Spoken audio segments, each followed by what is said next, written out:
Sometimes the heart knows what it needs before the mind catches up. Daniel Mitchell had been carving out his solitude in the Blue Ridge Mountains for 8 years, and he'd convinced himself that was enough. No expectations to fail, no hearts to break when the flames came calling again. Then, Sarah Collins stumbled into his world during the worst ice storm in decades, her car wrapped around an oak tree and her faith in humanity shattered by a man who'd confused love with ownership. Before we jump back in, tell us where you're tuning in from. And if this story touches you, make sure you're subscribed because tomorrow I've saved something extra special for you. As Dan pulled her from the wreckage, neither of them knew that this frozen October night would thaw something in both their souls that had been buried under years of careful numbness. The folks down in Cedar Falls called him the ghost of Maple Ridge, a man who'd lost himself to grief and found something harder in the wilderness. What would drive a city teacher to risk everything on these treacherous mountain roads? The ice had been building on the power line since dawn, and Dan Mitchell could feel the storm's weight settling over Timber Creek Valley like a heavy blanket. After 8 years of mountain living, he'd learned to read the subtle signs that city folk missed entirely. The way his old dog, Ranger, started pacing the cabin's perimeter, whining at shadows that weren't quite there yet. The peculiar stillness that descended over the ridge before nature decided to remind everyone who was really in charge up here. Dan had spent the morning preparing with the methodical precision of a man who'd learned that mountains forgave nothing and forgot less. His woodshed was stacked floor to ceiling with split oak and hickory, enough to keep the cabin warm for a month if necessary. The root cellar held jars of preserves, smoked venison, and dried beans that would sustain him through whatever the weather had planned. His generator had fresh fuel, and the battery radio was tuned to the emergency frequency that sometimes reached this far into the backcountry. The cabin itself stood as testament to 8 years of solitary craftsmanship and the kind of attention to detail that came from having nothing but time and the need to stay busy. Every log had been hand-selected and fitted, the chinking mixed with his own hands and applied during the long summer evenings when sleep wouldn't come anyway. The stone fireplace drew clean and threw heat into every corner of the main room, while windows positioned to catch the morning sun also provided clear views of the narrow dirt road that wound up from the valley below. It wasn't much by the standards of his old life in Charlotte, but it was his. Built from timber he'd felled himself on land he'd bought with the insurance money that had felt like blood money at the time.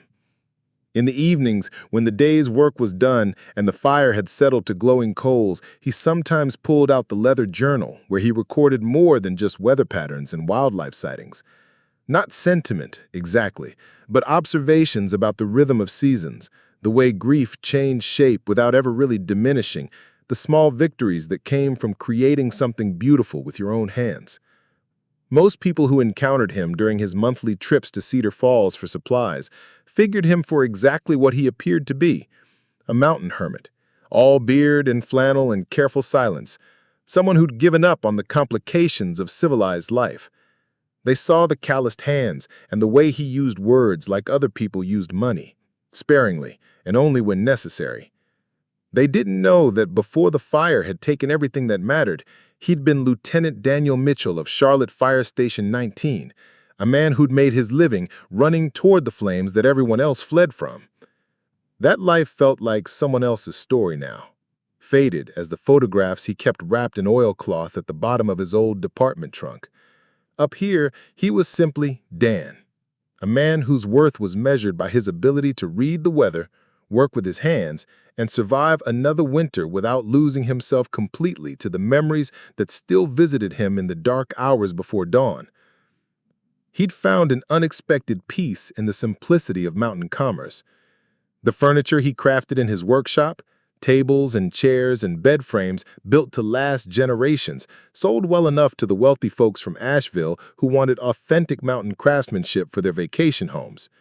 Tommy Rodriguez at the general store had become an unlikely friend, someone who understood that some conversations were best conducted over checkers and coffee without a lot of unnecessary words. Even Mrs. Carter, the elderly widow who lived closest to his ridge, had learned to respect his boundaries while still leaving the occasional jar of her famous apple butter on his front step. The morning Sarah Collins changed everything. Dan had been in his workshop behind the cabin, putting the finishing touches on a dining set that would pay his expenses through the winter. Ranger had been acting strange all week, refusing to wander far from the buildings and occasionally pausing in his patrol to stare down the mountain road with his ears pricked forward. Dogs sensed things that humans missed, and Ranger had been his constant companion for 6 years now, ever since Dan had found the half-grown pup shivering beside his dead mother after a particularly harsh winter storm. The ice had started falling sometime after midnight, coating every surface with a crystalline shell that turned the familiar landscape into something alien and treacherous. By mid-morning, it was thick enough to bend the pine branches toward the ground and make the simple act of walking to the woodshed an adventure in balance and patience. Dan had pulled on his heaviest coat and insulated boots, wrapped a wool scarf around his face, and ventured out to check that the generator was still accessible and the cabin's emergency supplies were secure. That's when he heard it. The unmistakable sound of metal meeting wood at high speed, followed by the sharp crack of breaking glass and the prolonged creak of settling wreckage. The sound came from somewhere down the mountain road, maybe half a mile below his property line, where the narrow track curved sharply around a stand of old-growth oak trees. Dan didn't hesitate. 8 years of mountain living hadn't erased the instincts that made him a good firefighter, and the training that had taught him to run toward disaster instead of away from it still lived in his muscles and bones. He grabbed his emergency medical kit, a coil of rope, and his battery-powered work light, then set off down the treacherous road with Ranger at his heels, both of them moving as quickly as the ice would allow. What he found at the curve made his heart clench with the familiar mixture of professional. Preparing and narrating this story took us a lot of time, so if you are enjoying it, subscribe to our channel. It means a lot to us. Now, back to the story. Assessment and personal dread. A small sedan, probably 10 years old and not built for mountain roads even in good weather, had left the track and wrapped itself around the thick trunk of a massive oak.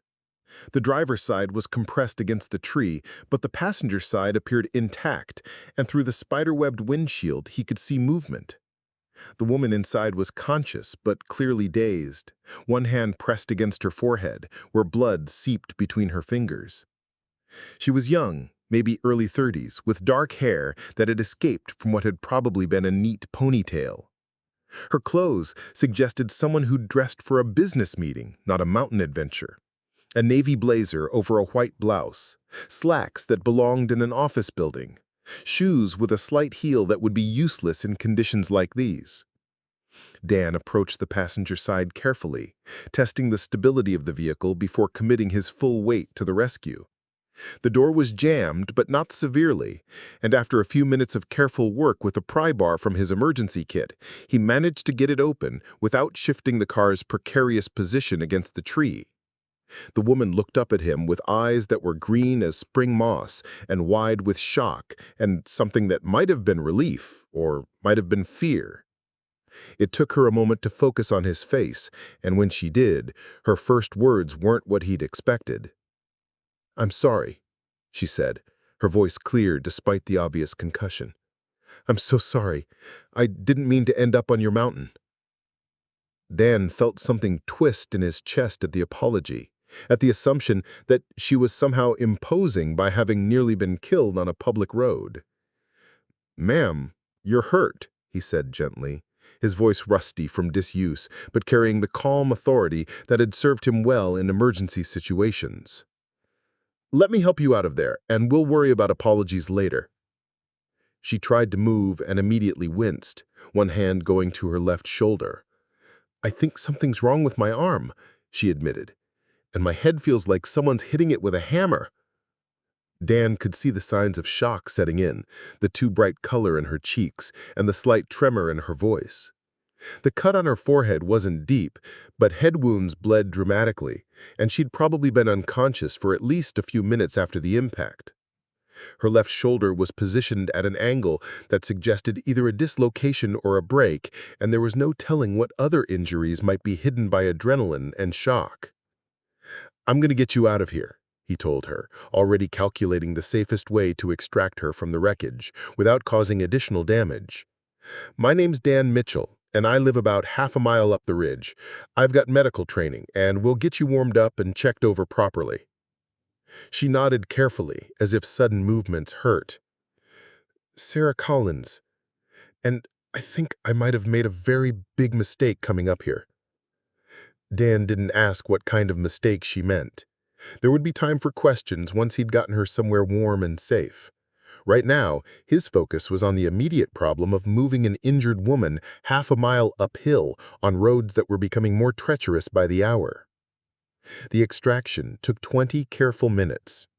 Dan had learned patience the hard way, through situations where rushing had cost more than it saved. He stabilized Sarah's injured shoulder as best he could with materials from his medical kit, then helped her ease out of the passenger seat, one careful movement at a time. By the time he had her standing on the icy road, leaning heavily against his steady strength, the storm had intensified enough that visibility was dropping towards zero. Sarah's business shoes were worse than useless on the ice, and her lightweight blazer offered about as much protection against the cold as tissue paper. Dan shrugged out of his heavy coat and wrapped it around her shoulders, ignoring her weak protests about him getting cold. He'd grown up in these mountains before his years in Charlotte, and his body had readjusted to the climate during his 8 years of exile. She was already shivering despite the shock and adrenaline, and hypothermia would be a bigger threat than her other injuries if he didn't get her warmed up soon. The walk back to his cabin was slow and careful, with Dan supporting most of Sarah's weight while Ranger scouted ahead to find the safest footing. She tried to make conversation at first, asking about his property and apologizing again for the intrusion, but the effort of moving uphill on ice while injured soon claimed all her available energy. Dan found himself paying attention to her breathing, to the way she leaned into his support without complaint, to the determination that kept her moving even when he could see that every step cost her. By the time they reached his front porch, Sarah was barely conscious, the combination of injury and cold and shock finally overwhelming her body's ability to compensate. He carried her the last few yards, struck by how light she felt in his arms and by the way her head settled against his shoulder with complete trust in someone she'd known for less than an hour. Inside the cabin, he laid her on his sofa near the fireplace and got to work with the efficiency of someone who'd treated his share of injury cases. Her shoes came off first, revealing feet that were cold but not frostbitten. The blazer was soaked through and already stiffening as the fabric began to freeze, and he had to cut her blouse sleeve to properly examine her shoulder without causing additional pain. The injury was a dislocation rather than a break, which was both good news and bad news. Good because it wouldn't require surgery, bad because reducing it was going to hurt considerably, and she was already dealing with a concussion that made pain management complicated. Dan had treated dislocated shoulders before, but always with proper medical backup and pharmaceutical pain relief. Up here, he had basic supplies and whatever strength Sarah could muster to get through the procedure. He built up the fire until the cabin felt like a furnace, then heated water and began the process of cleaning the cut on her forehead.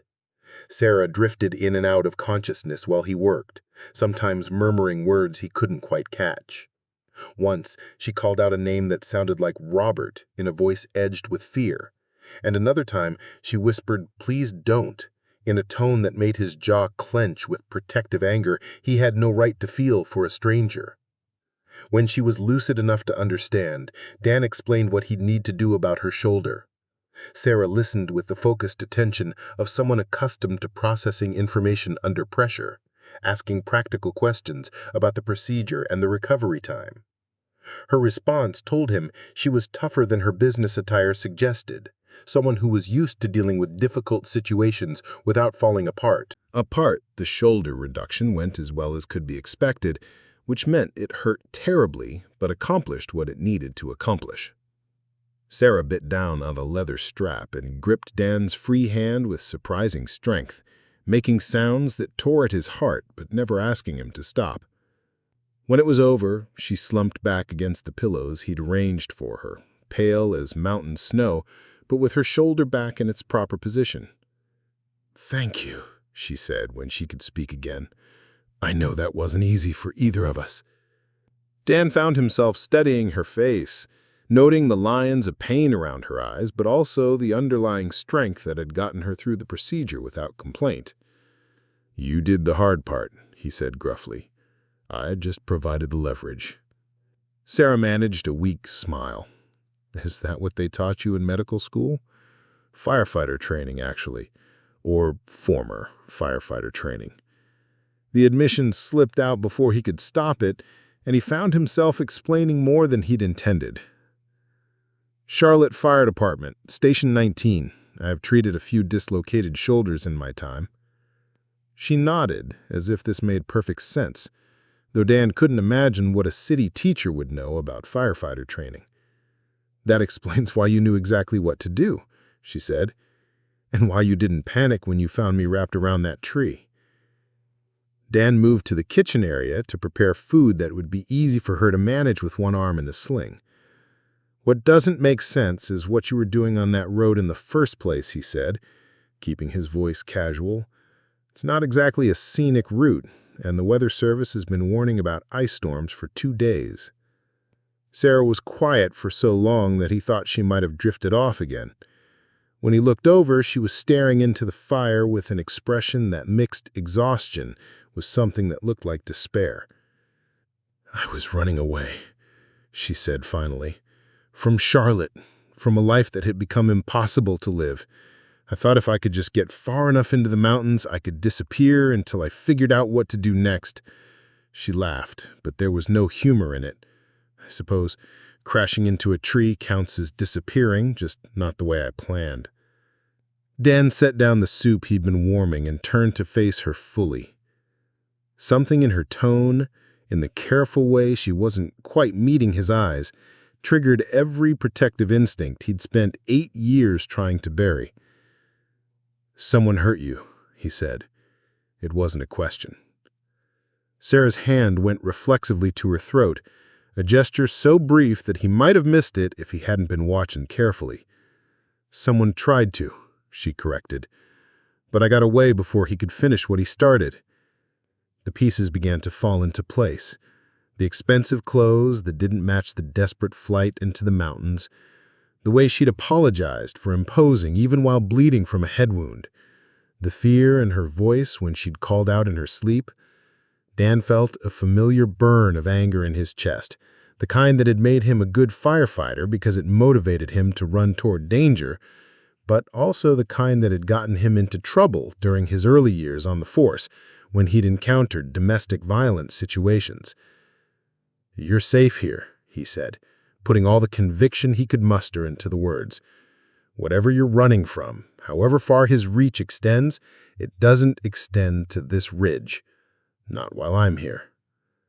Something in Sarah's expression crumbled then, and he saw tears she was trying not to shed. "You don't understand. Robert Kellerman has connections everywhere. Money, political influence, friends in law enforcement. If he wants to find me badly enough, he will. And when he does, anyone who helped me will pay for it." Dan felt something cold and certain settle in his chest. "Let him come," he said quietly. "I've been waiting 8 years for someone to give me a reason to care about something again. Might as well be protecting someone who deserves it." The look Sarah gave him then was so full of gratitude and hope and desperate relief that it nearly undid him entirely. When was the last time another human being had looked at him like he was the answer to their prayers instead of a problem to be avoided? Outside, the ice storm continued to build, coating his world in crystalline armor that would make travel impossible for days. Inside the cabin, something else was beginning, something Dan hadn't felt since the night he'd lost everything that mattered to him. For the first time in 8 years, he was no longer alone, and the woman sleeping fitfully on his sofa had reminded him what it felt like to be needed by someone whose survival actually mattered to him. As he banked the fire for the night and settled into his chair to keep watch, Dan found himself thinking about the phrase he'd carved into the mantelpiece above his fireplace during his first winter on the ridge. The mountains teach patience above all else. He thought it meant learning to endure the isolation, to wait out the seasons and the storms and the slow passage of grief. But maybe it had really meant waiting for the right person to stumble into his carefully constructed solitude and remind him that some things were worth fighting for after all. Sarah woke to the sound of an axe biting into wood and the rich aroma of coffee brewing over an open fire. Morning light filtered through windows that sparkled with frost, and for a moment she couldn't remember where she was or why her shoulder ached like someone had taken a sledgehammer to it. Then the events of the previous day came flooding back. The ice, the crash, the mountain man who'd pulled her from the wreckage with hands that were gentle despite their obvious strength. She sat up carefully, testing the range of motion in her injured arm. The sling Dan had fashioned from an old flannel shirt held everything in place, but she could tell the real healing would take weeks. The cut on her forehead had stopped bleeding, though she could feel the butterfly bandages pulling at her skin when she moved. All things considered, she was remarkably fortunate to be alive, less conscious and coherent. The cabin looked different in daylight, less like a refuge from disaster and more like a carefully crafted home. Every piece of furniture showed the kind of attention to detail that came from someone who worked with his hands not out of necessity, but out of love for the craft. The dining table beside the kitchen area was constructed from what looked like a single massive slab of walnut, its surface worn smooth by years of use and polished to a deep golden sheen. The chairs around it matched perfectly, each one slightly different but clearly part of a set, with carved details that turned functional seating into works of art. Built-in shelves lined one wall, filled with books that suggested their owner was far more educated than his mountain hermit appearance indicated. She could see titles on everything from forestry management, Wildlife biology to philosophy and classic literature. A well-thumbed copy of Thoreau's writings sat next to technical manuals on woodworking and wilderness survival. The eclectic collection spoke of a mind that craved intellectual stimulation despite choosing physical isolation.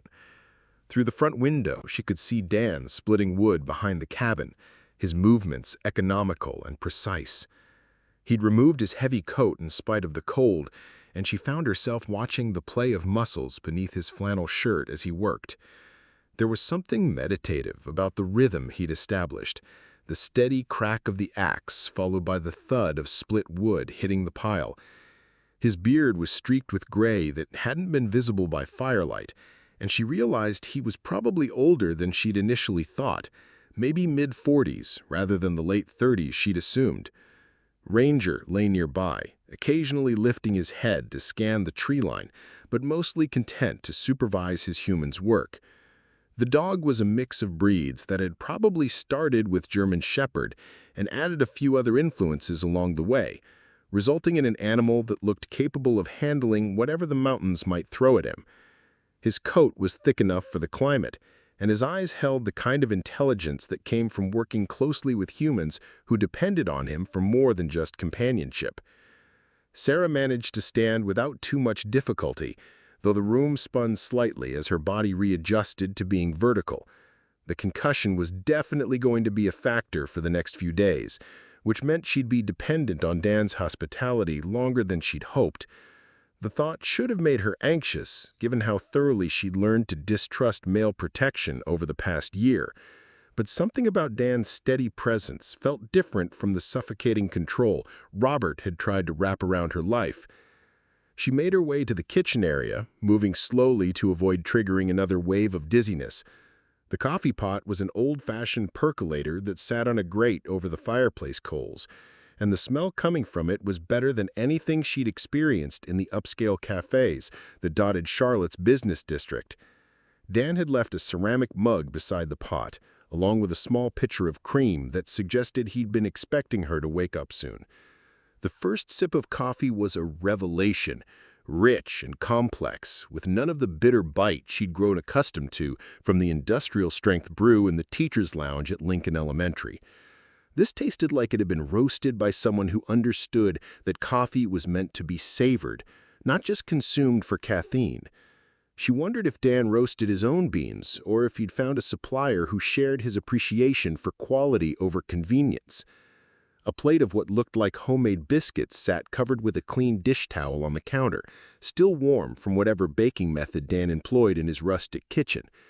Sarah realized she was ravenously hungry, probably the first time she'd felt genuine appetite in weeks.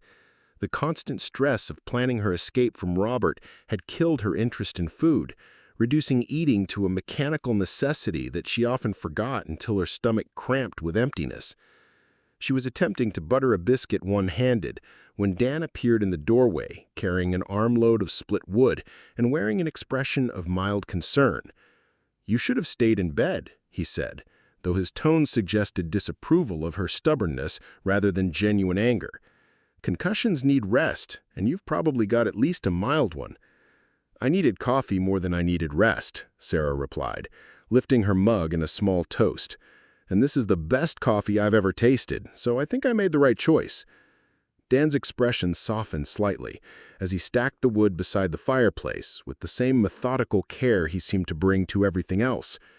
"Tommy Rodriguez down in Cedar Falls gets it from a roaster in Asheville who knows what he's doing. One of the few advantages of civilization that I'm not willing to give up entirely." "You've given up a lot of civilization then?" Sarah asked, settling carefully into one of the dining chairs where she could watch him work. The question felt too personal the moment it left her mouth, but Dan didn't seem offended by her curiosity. "Most of it," he admitted, arranging kindling for the day's fire with movements that spoke of long practice. "Turns out you can live quite well without most of what cities convince you that you need. Clean water, good food, meaningful work. That's about the extent of actual requirements." Sarah found herself studying his profile as he worked, noting the lines around his eyes that spoke of years spent squinting into bright sunlight in mountain distances. His hands moved with the confidence of someone who'd spent decades learning to work with wood and metal and fire. But there was something else there too, a gentleness that seemed at odds with his hermit reputation. "What about human connection?" she asked. "Most people need more social interaction than you can get from monthly trips to the general store." Dan was quiet for so long that she thought he might not answer. When he finally spoke, his voice carried the weight of someone who'd given the question considerable thought over the years. "Most people haven't had their faith in human nature broken the way mine was," he said simply. "After Emma and Jake died, I spent 2 years trying to pretend that life could go back to normal, that I could rebuild what I'd lost with someone new. All I accomplished was proving to myself that some kinds of damage don't heal. They just learn to live with scar tissue." The names hit Sarah like physical blows, and she felt her chest tighten with sympathy for pain she recognized all too well.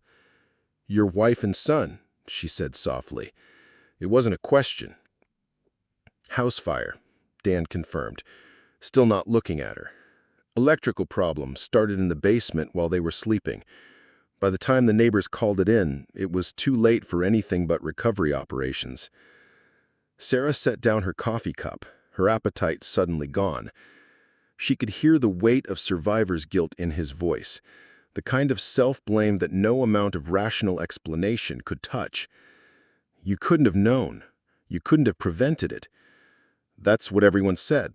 The department chaplain, the grief counselors, the well-meaning friends who thought I just needed time and therapy and maybe a hobby to distract myself. They all had excellent reasons why it wasn't my fault, why I couldn't have saved them even if I'd been home. But the truth is, I could have saved them. If I'd been there when the smoke detectors went off, if I'd been sleeping in my own bed instead of covering someone else's shift, Emma and Jake would still be alive.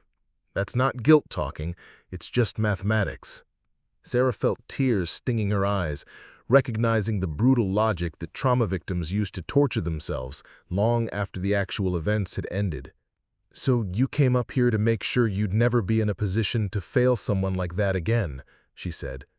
I came up here to stop hurting people by letting them depend on me, Dan corrected. Turns out, isolation is the only reliable way to avoid disappointing the people you care about. The statement hung in the air between them, loaded with implications that neither was quite ready to address directly. Sarah found herself thinking about her own reasons for running to the mountains. The way Robert's control had convinced her that she was safer alone than trusting someone else to have her best interests at heart. Different kinds of damage, maybe, but both leading to the same conclusion that other people were sources of pain rather than comfort. "What about you?" Dan asked, settling into the chair across from her with his own mug of coffee. What made a city teacher decide that crashing into trees was preferable to whatever she was running from? Sarah felt her throat tighten at the question, even though she'd known it was coming. The story of how she'd ended up in Robert Kellerman's orbit still felt surreal, like something that had happened to someone else whose life she'd been watching from a distance. "I met him at an education fundraiser in Charlotte," she began, surprised by how steady her voice sounded. "Robert was one of the major donors, very charming, very attentive. He seemed genuinely interested in my work with at-risk kids, asked intelligent questions about educational policy and funding challenges." She paused to sip her coffee, using the time to organize thoughts that still felt chaotic and fragmented. "He pursued me pretty aggressively. Flowers and expensive dinners and weekend getaways to places I'd never been able to afford on a teacher's salary. I was flattered by the attention, I suppose. A successful businessman who claimed to admire my dedication to public service." Dan's expression remained carefully neutral, but she could see the tension in his shoulders that suggested he was already anticipating where her story was headed. "The control started small," she continued. "Suggestions about which restaurants we should try, which events we should attend together. He had such strong opinions about everything, and he was usually right about practical things like which hotel had better service or which route would avoid traffic. It seemed like he was just trying to take care of me." Sarah found herself staring into her coffee cup, watching steam rise from the dark surface while she tried to find words for the gradual erosion of her independence. "Then he started having opinions about my clothes, my friends, my job. Nothing dramatic, just gentle corrections about how I could be more effective or more professional or whatever he thought I should be that day." She looked up to find Dan watching her with the kind of focused attention that made her feel heard rather than judged. "By the time I realized what was happening, he'd isolated me from most of my support system. My friends had gotten tired of having their invitations declined because Robert had other plans for us. My family thought he was wonderful because he was always perfectly charming when they were around." "When did it turn physical?" Dan asked quietly. Sarah's hand went instinctively to her throat, fingering the faded marks that makeup could no longer quite conceal. 3 weeks ago. I'd been offered a position as principal at a school in the Mountain District, a chance to implement some of the programs I'd been developing for years. When I told Robert about it, he explained very calmly why accepting the job would be a mistake. The memory of that conversation still made me feel sick. Robert's reasonable tone as he'd outlined all the ways the position would interfere with their relationship, the disappointed expression when she'd tried to argue, the sudden shift from persuasion to command when she'd insisted she was going to take the job anyway. "He didn't hit me," she said, aware of how defensive she sounded. "He was too smart for anything that obvious. He just put his hands around my throat and squeezed until I couldn't breathe, then let go and apologized for losing his temper. Said it was my fault for being unreasonable, that he wouldn't have to correct me if I just listened to him the first time." Dan's hands had clenched into fists on the table, and she could see the effort it cost him to keep his voice level. "How did you get away?" "I lied," Sarah said simply. "Told him I'd changed my mind about the job, that he was right about it being a mistake, acted grateful for his guidance, apologetic for being difficult. Then I spent 2 weeks planning my escape while pretending everything was normal." She'd gotten good at that kind of performance during her months with Robert, learning to read his moods and adjust her responses accordingly. The skills that had kept her safe in an abusive relationship had also enabled her to deceive him long enough to disappear. "I took the principal job anyway," she added, feeling a spark of satisfaction at the memory. Called them from a payphone the day I left Charlotte and accepted the position. Robert probably doesn't even know about it yet. But when he finds out, he's going to be furious that I outmaneuvered him." Dan was quiet for several minutes, processing what she told him with the kind of thoughtful consideration that was becoming familiar. When he finally spoke, his voice carried a certainty that made her feel safer than she had in months. "He's not going to find you here. Even if he figures out which direction you went, even if he's got the kind of resources you're worried about, this ridge isn't the kind of place that shows up on normal search patterns. I bought this land through a trust, pay my taxes through a bank in Asheville, keep my legal footprint as small as possible." I felt some of the tension she'd been carrying begin to ease. "You sound like you thought about this before. 8 years of wanting to disappear teaches you how to stay disappeared. The difference is, I was hiding from myself. You're hiding from someone who actually deserves to lose track of you." The distinction felt important in ways Sarah was only beginning to understand.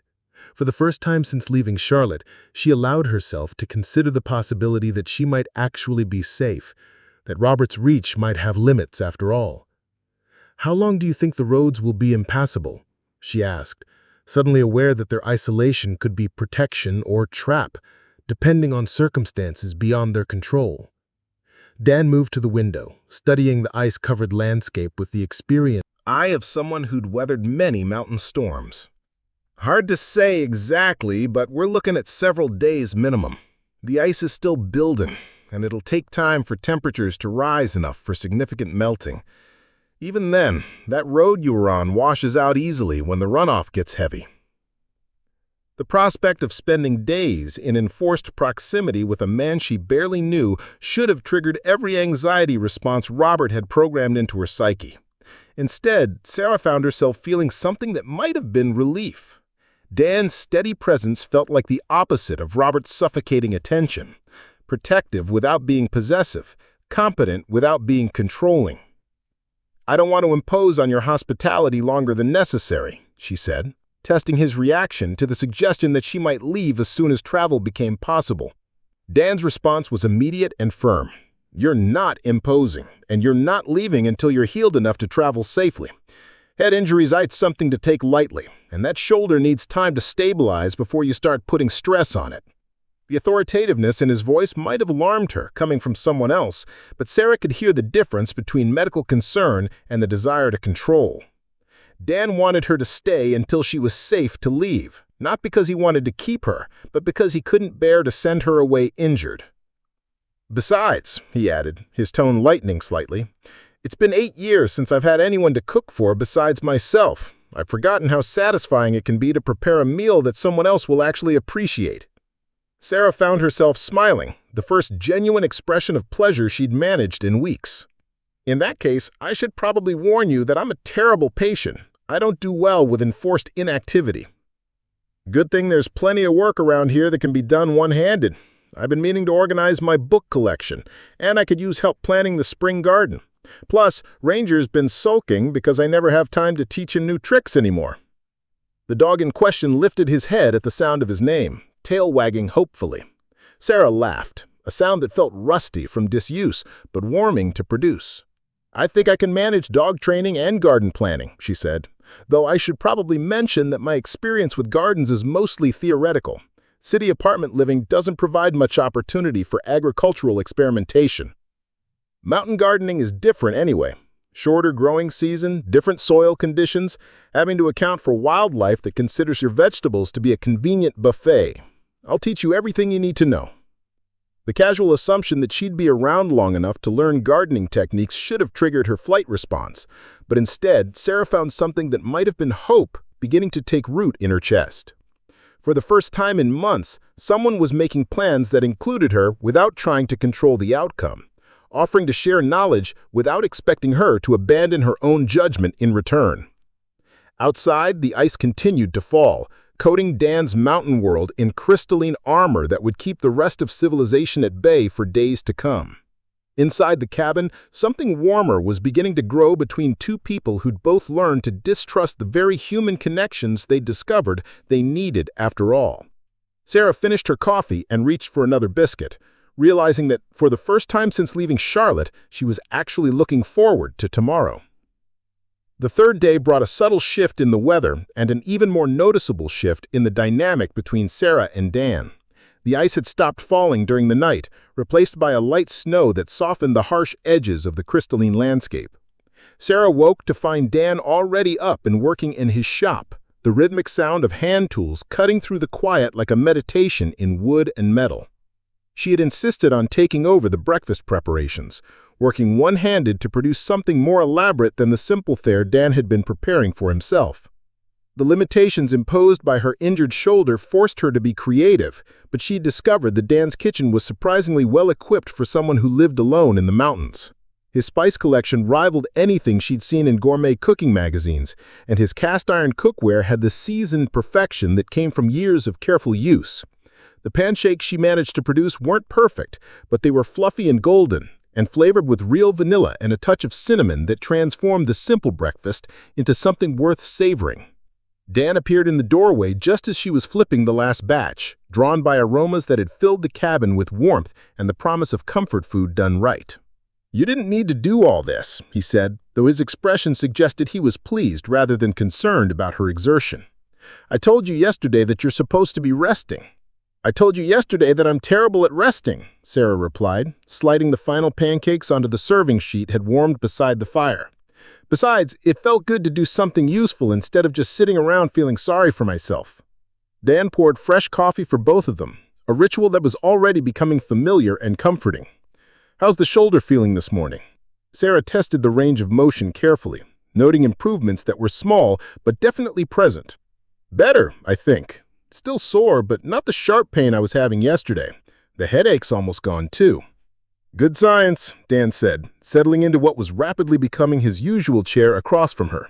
"Concussion symptoms should continue to improve as long as you don't overdo things." Durability with comfort, making something that's functional but also beautiful enough to be worthy of such an important milestone. Exactly. Dan's smile transformed his entire face, erasing years of careful solitude and revealing the passionate craftsman who lived beneath the hermit's exterior. Most people think furniture is just a matter of following patterns and applying finish, but every piece is really a problem-solving exercise disguised as woodworking. Sarah found herself leaning forward, genuinely intrigued by his perspective on work that she'd never given much thought to beyond its functional aspects. What kind of problems? With this chair, the main challenge is designing a rocker that provides the right motion for someone who might have arthritis or other mobility issues, Dan explained, his hands moving as he spoke to illustrate points that words couldn't quite capture. The angle of the seat, the height of the armrests, the curve of the back support, they all have to work together to create something that feels natural and supportive. He paused to sip his coffee, organizing thoughts that clearly went much deeper than casual conversation about his work. Then there's the wood selection. Cherry for the frame because it's strong but not too heavy, with white oak for the rockers because it can handle the stress of constant motion. The grain orientation has to be perfect on every joint, and the joinery has to be strong enough to last decades without any metal fasteners that might work loose over time. Sarah felt herself being drawn into the complexity of problems she'd never considered, impressed by the depth of knowledge and planning that went into creating something most people would take for granted. "It sounds like you're part engineer, part artist, part psychologist. Part historian, too," Dan added. "This particular design is based on chairs that Appalachian craftsmen were making 200 years ago, but modified with modern understanding of ergonomics and materials science. I'm trying to honor traditional techniques while improving on them where experience has shown better ways." The passion in his voice was unmistakable, and Sarah realized she was seeing a side of Dan that probably few people ever encountered. This wasn't the grief-stricken hermit who'd fled civilization after losing everything that mattered to him. This was someone who'd found meaning and purpose in work that connected him to generations of craftsmen while creating something beautiful and lasting. "Could I watch you work?" she asked, surprising herself with the request. I promise I won't get in the way or ask too many questions." Dan studied her face as if trying to determine whether her interest was genuine or just polite curiosity. Whatever he saw there seemed to satisfy him, because his smile returned with warmth that made her chest feel tight in ways that had nothing to do with her injuries. "I'd like that," he said simply. "Most of my work happens in isolation, and it's been years since I had someone to share the process with. Just be prepared for it to be less dramatic than you might expect. Good word working is mostly patience and attention to detail." After breakfast, Dan helped Sarah into the heavy coat he'd loaned her and led her to the workshop behind the cabin. The building was larger than it had appeared from the outside, with windows positioned to capture natural light and a wood stove that kept the space warm enough for comfortable work even in winter weather. Tools hung from carefully organized pegboards, each one cleaned and properly maintained, while lumber was stacked according to species and grade with the kind of systematic approach that spoke of someone who treated his materials with respect. The rocking chair taking shape on Dan's workbench was already recognizable as furniture, though Sarah could see it was still weeks away from completion. The basic frame had been assembled and shaped, revealing elegant lines that managed to look both traditional and contemporary. The wood glowed with the warm honey color of cherry that had been properly seasoned and expertly worked, and she could see the subtle variations in grain pattern that Dan had clearly considered when selecting each piece. "The hardest part is already done," Dan explained, running his hand along one of the chair's arms with obvious satisfaction. "Getting the proportions right, making sure all the angles work together harmoniously. From here, it's mostly a matter of refining the surfaces and preparing for the finish work." Sarah watched as he selected a hand plane from his tool collection, checking its adjustment with the practiced efficiency of someone who'd performed the same routine thousands of times. The first stroke across the wood produced a perfect curl of shaving, so thin it was almost transparent, and the sound of sharp steel cutting through cherry was surprisingly satisfying.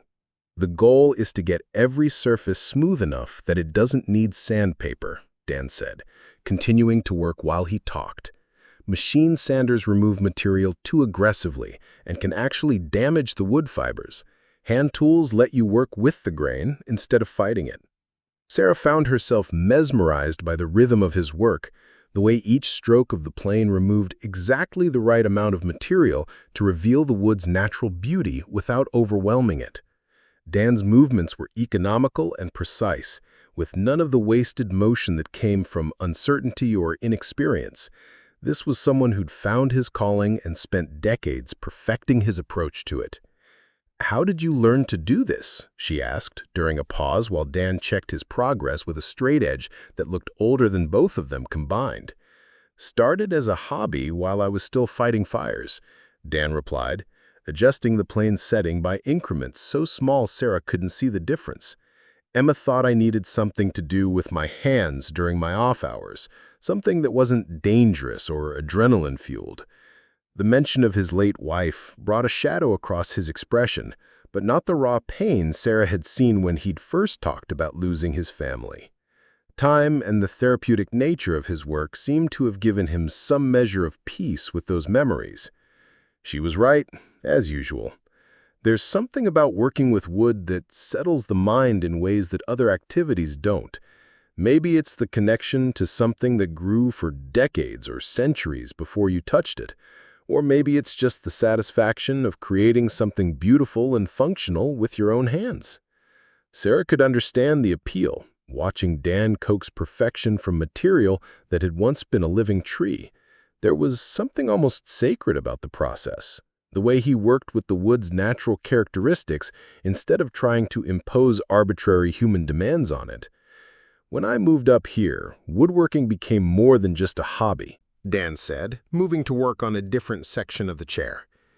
"It became my connection to the outside world, a way to contribute something valuable without having to deal with all the complications that come with depending on other people." "But you do depend on other people," Sarah pointed out gently. "Your customers, the lumber suppliers, Tommy Rodriguez at the general store. You've just found ways to interact that feel safer than the relationships you had before." Dan's hand stilled on his tools, and Sarah wondered if she had overstepped some invisible boundary with her observation. But when he looked at her, his expression was thoughtful rather than defensive. "You're right," he admitted. "I suppose I've been telling myself I was completely self-sufficient, when what I really did was just change the terms of how I engage with the world. Professional relationships instead of personal ones. Transactions instead of connections." "There's nothing wrong with protecting yourself," Sarah said quietly. "Sometimes changing the terms is the only way to stay functional after trauma. I've been doing the same thing, just in different ways." They worked in companionable silence for the next hour, Dan shaping wood while Sarah organized his lumber collection according to species and grade, a task that required attention to detail but could be accomplished one-handed. The physical activity felt good after days of enforced rest, and she found satisfaction in bringing order to materials that would eventually become beautiful and useful objects. Around midday, the sound of an engine struggling up the icy road interrupted their peaceful routine. Dan immediately set down his tools and moved to the window, his body language shifting from relaxed craftsman to alert protector in a heartbeat. Sarah felt her own muscles tense with the fear that had become her constant companion over the past few weeks. "Expecting anyone?" she asked, though his expression had already answered her question. "No," Dan said grimly. "And there aren't many people who know this road well enough to navigate it in these conditions."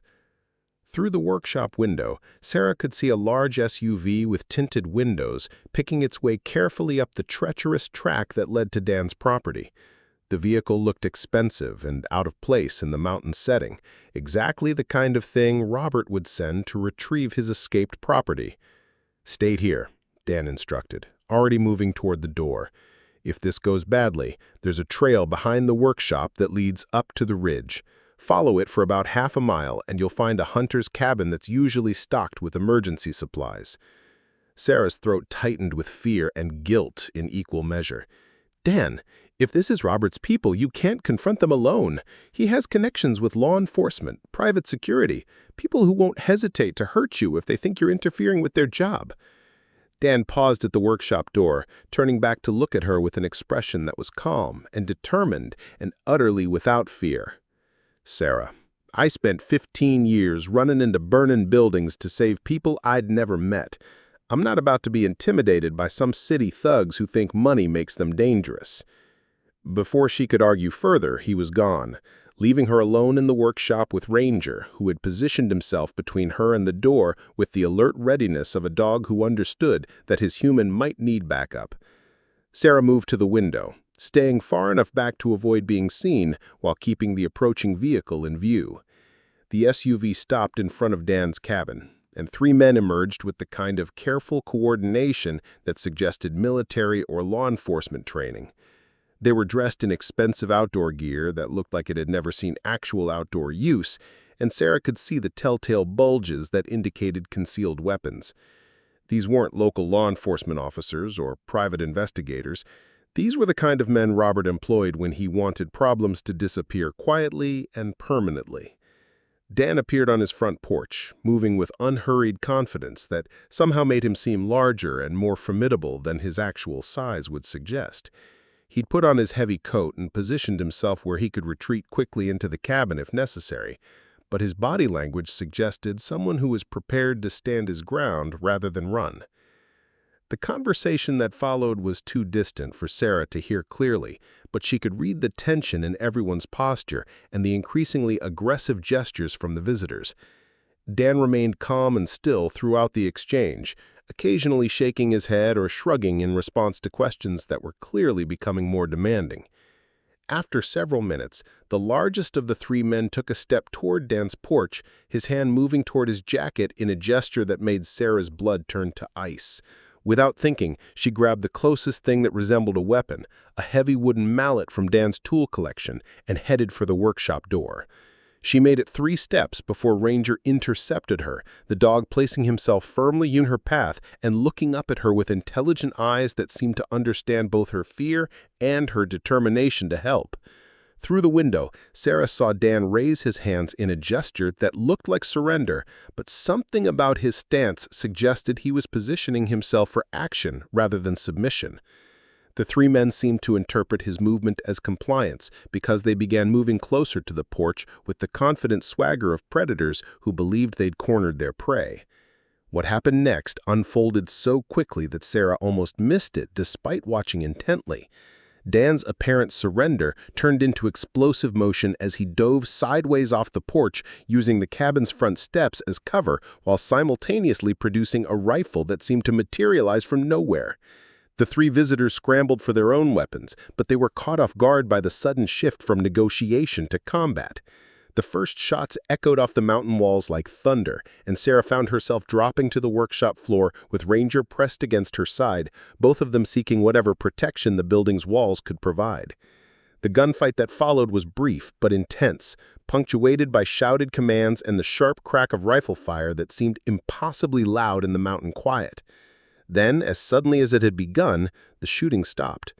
Sarah waited for what felt like hours, but was probably only minutes, before she heard Dan's voice calling her name from somewhere near the cabin. Ranger's tail began wagging tentatively, suggesting that his superior hearing had detected something in Dan's tone that indicated the immediate danger had passed.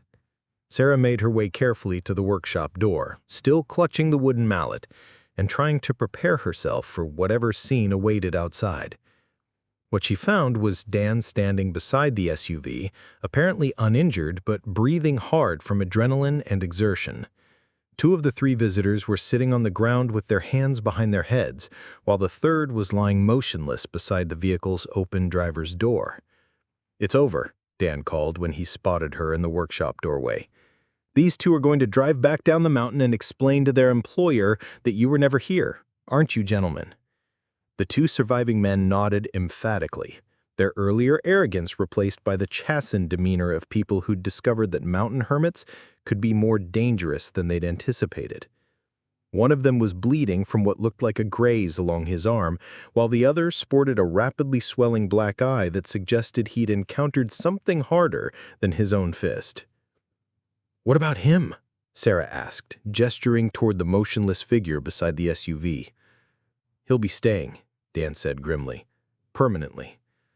Turns out pointing a gun at someone on their own property isn't as safe a career choice as he thought it was."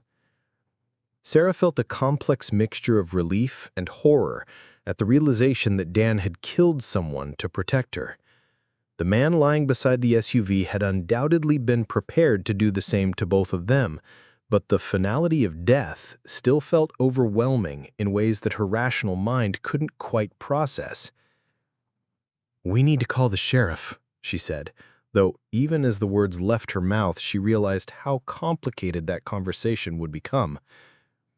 "Already taken care of," Dan replied, holding up a satellite phone that looked military-grade.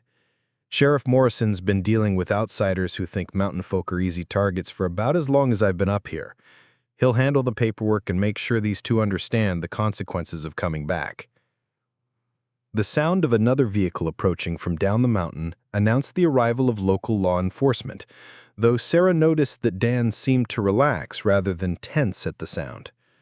Sheriff Morrison turned out to be a weathered man in his 60s who greeted Dan like an old friend and surveyed the scene with the weary competence of someone who'd seen his share of violence over the years. The conversation that followed was conducted largely in the kind of shorthand that develops between people who've worked together before, with Morrison asking pointed questions about the visitor's stated business and Dan providing answers that were truthful without being unnecessarily detailed. The two surviving men were considerably more forthcoming when questioned by someone wearing a badge, and their story of being hired to locate a missing person quickly unraveled under professional scrutiny.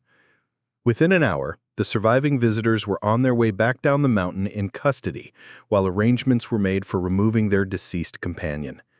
Morrison spent a few additional minutes talking quietly with Dan about something that involved several pointed glances in Sarah's direction, but she was too emotionally exhausted to worry about what kind of official complications her presence might create. As the sheriff's vehicle disappeared down the mountain road, Sarah found herself standing in Dan's kitchen, staring at her hands and trying to process the violence that had just erupted in their peaceful sanctuary. The reality of how close they'd both come to death was finally beginning to sink in, along with the understanding that Robert's reach was every bit as long and dangerous as she'd feared. "Are you all right?" Dan asked gently, appearing beside her with 2 cups of coffee that neither of them particularly wanted but both needed for the familiar comfort of routine. "I think so," Sarah replied, though her voice sounded distant and uncertain even to her own ears. "I just keep thinking about what would have happened if you hadn't been here, or if you hadn't been as capable as you are. They would have taken me back to him." Dan set down his coffee and turned to face her fully, his expression serious and intent. "That was never going to happen," he said with quiet certainty. "I told you before that you're safe here, and I meant it. Whatever it takes, however far I have to go to protect you, that's what's going to happen."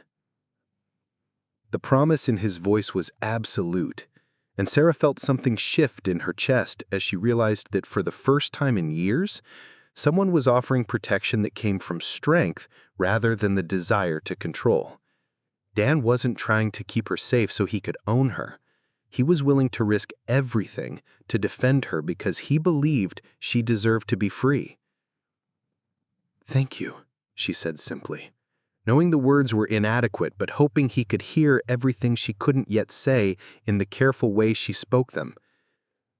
Dan's hand came up to cup her cheek, his thumb brushing away tears she hadn't realized she was shedding. "You don't need to thank me for doing what's right," he said softly. "But you should know that what happened today changes things.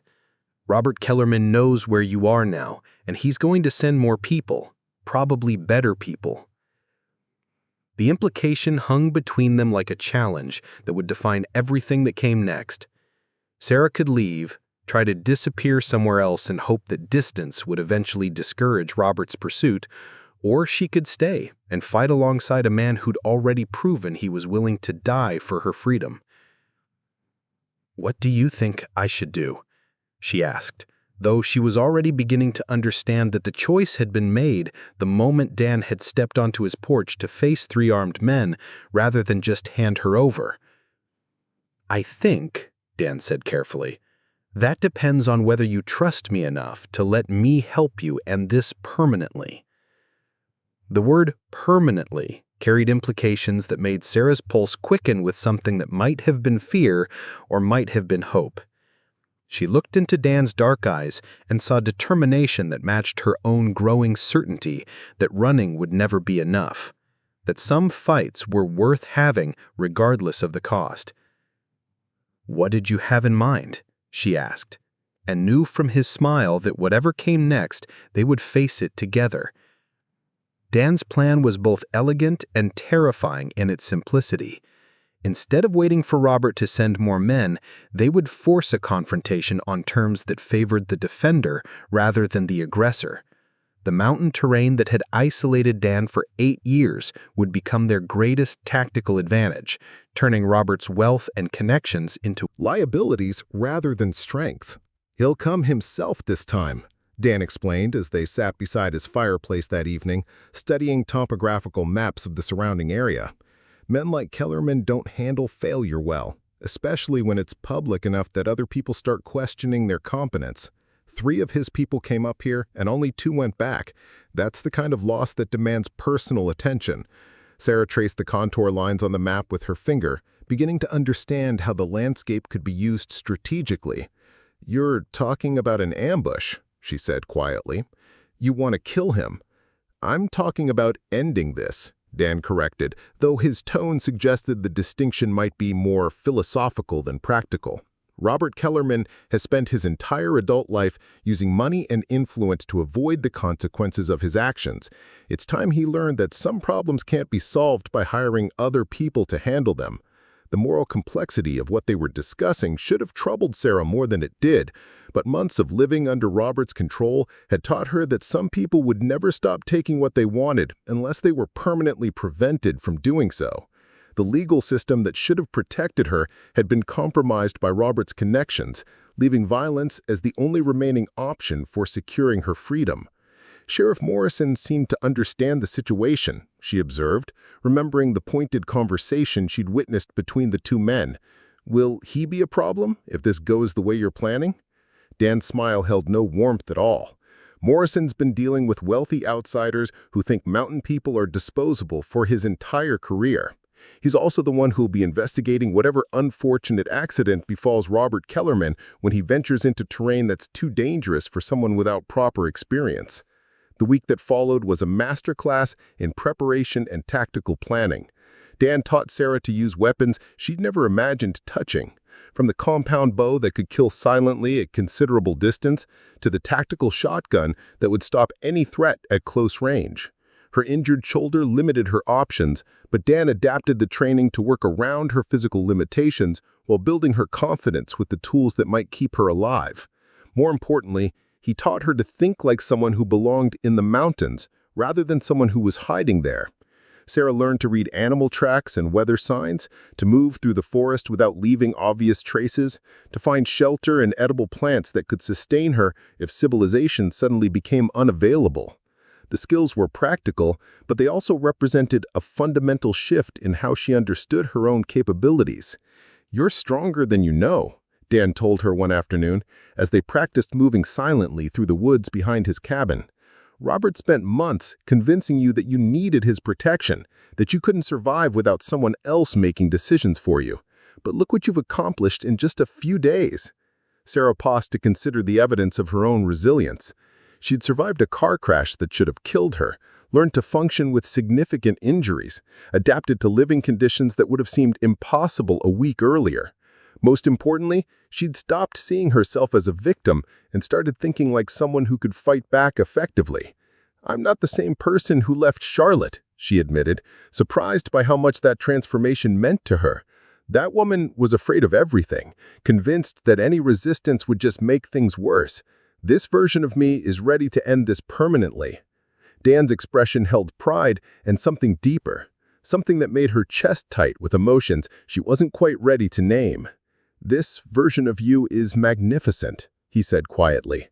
"Robert never stood a chance against who you really are. He just convinced you to hide that strength for a while."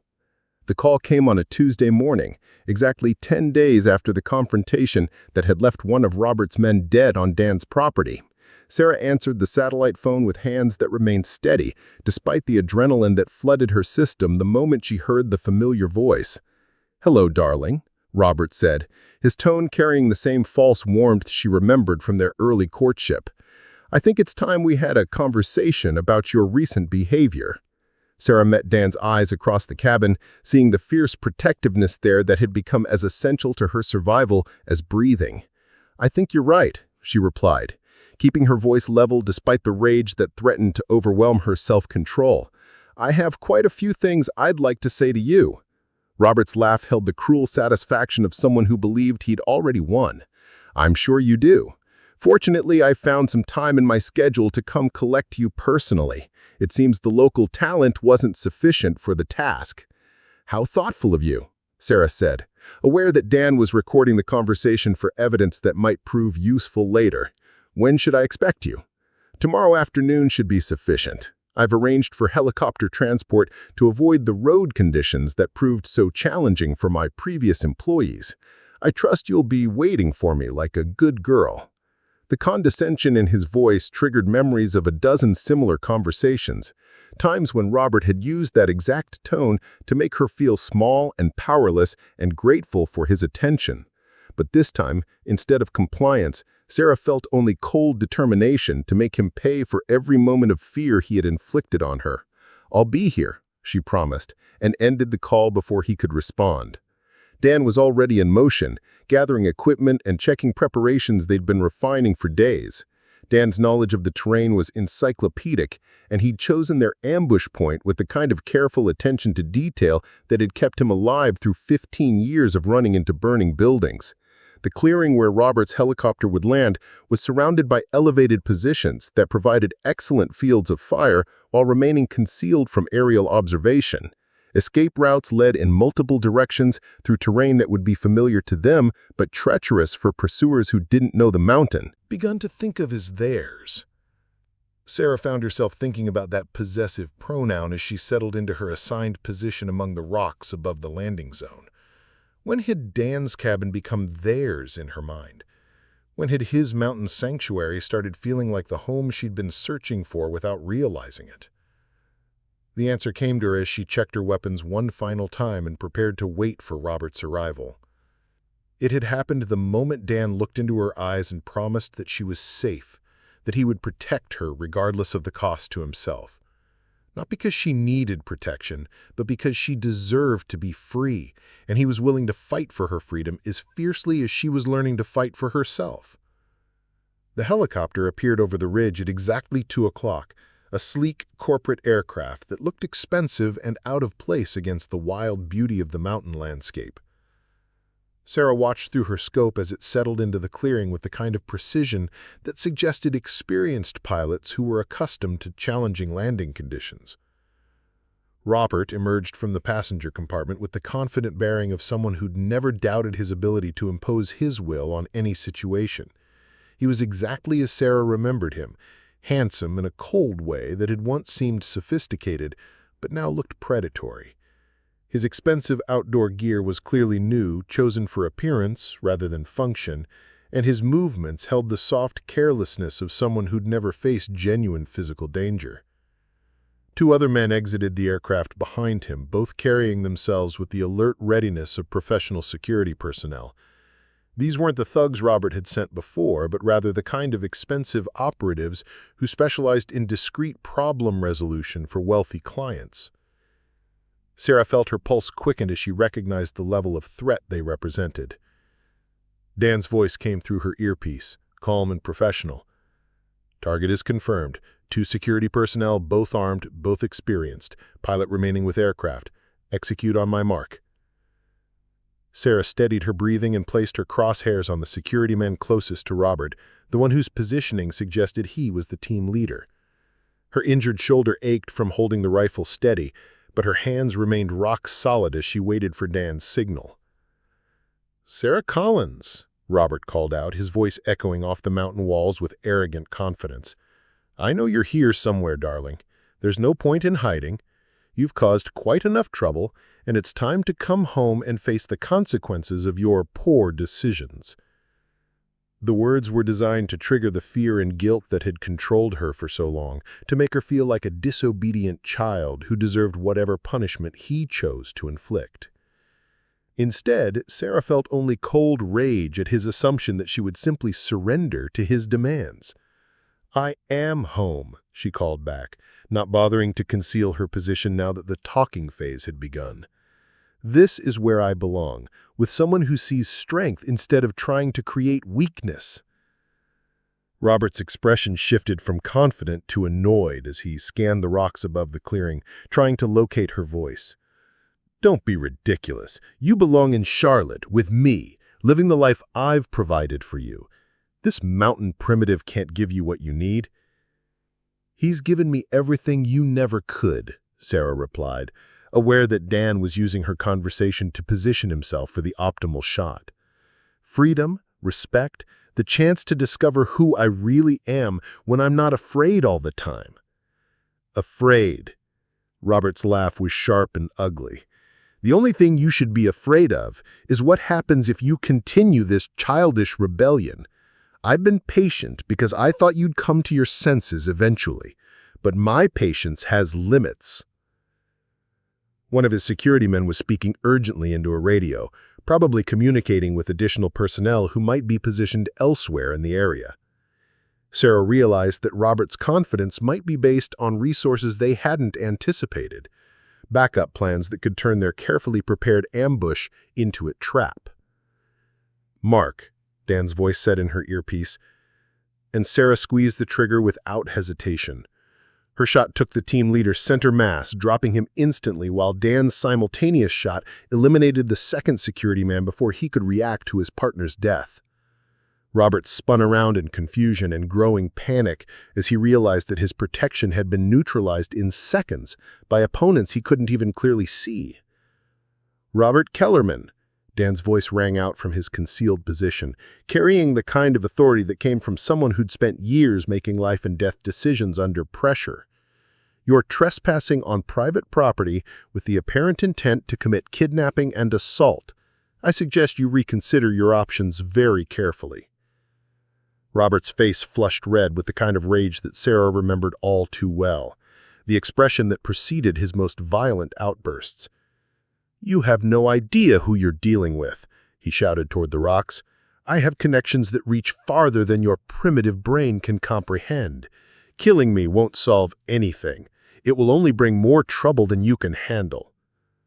"Maybe," replied Dan conversationally, "but it will definitely solve Sarah's problem, which is the only thing I care about at the moment." Sarah could see Robert's panic beginning to overwhelm his anger as the reality of his situation became clear. For the first time in his adult life, he was facing consequences that couldn't be avoided through money or influence or the application of pressure to vulnerable targets.